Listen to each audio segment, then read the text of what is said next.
This is a famous egg sandwich I got in Japan last week and I'm already missing it. So let's recreate it and I'm gonna show you how I recreate it. Unfortunately, there's no Japanese bakery near me, so I could not get my hands on the Japanese milk bread, but I have something that's very close. Starting with 5 boiled eggs. I boiled it for 8 9 minutes, so the yolk is still very yellow and not like super hard. And I'm using this little KitchenAid food blender. I love this because the blades on it is kind of like higher, so one of them lower, the other one is higher, unlike in the other blender where it's like lace flat. I'm adding a little bit of black pepper. I'm not sure if they add black pepper to it, but like every convenience store does it differently. Salt, a little bit of salt. We can add more later if you need it.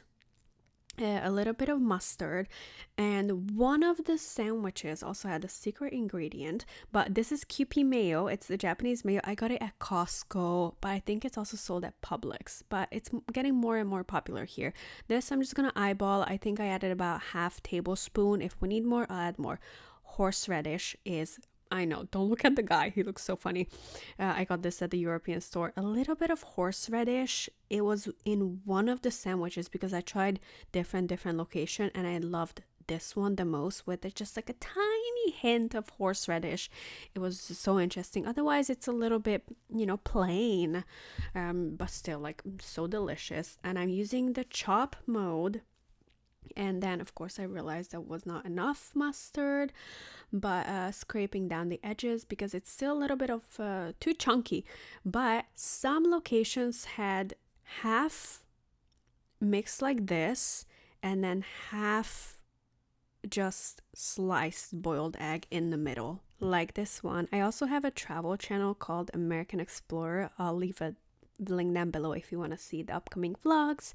But I needed to add some more mayo, so I added about another tablespoon and then mixed it all up, and it's pretty much ready. You can control how chunky you want your eggs to be. I wanted it to be like soft, like creamy soft, and this is a perfect consistency. If you want to add some extra protein, you can also add like cottage cheese. That will be also very delicious. So this bread is from Trader Joe's, white bread. I think this is the closest bread, healthy bread we can find in stores that comes close to the Japanese white bread. Cut off the crust because that's how they do it. Here we have identical squares and I'm adding a big spoon of this delicious egg salad in here. But it's also like a really good egg salad to eat for just for lunch. And from what I made, it will be about 4 sandwiches. Yeah, I think it will be good for 4 sandwiches. I don't know, I kept eating it just by the spoon and then put the top on it, and to make it look very authentic, I cut it in half, like a triangle half, but you can eat it just like this. It's not gonna make any difference, but some people will argue that when it's a triangle it tastes better, and maybe it does. It's just easier to bite into it. It's so soft, so fluffy, tastes so good. That little horseradish really does give an extra kick, because without it, it is really just a plain egg with bread. But very tasty. I love this so much.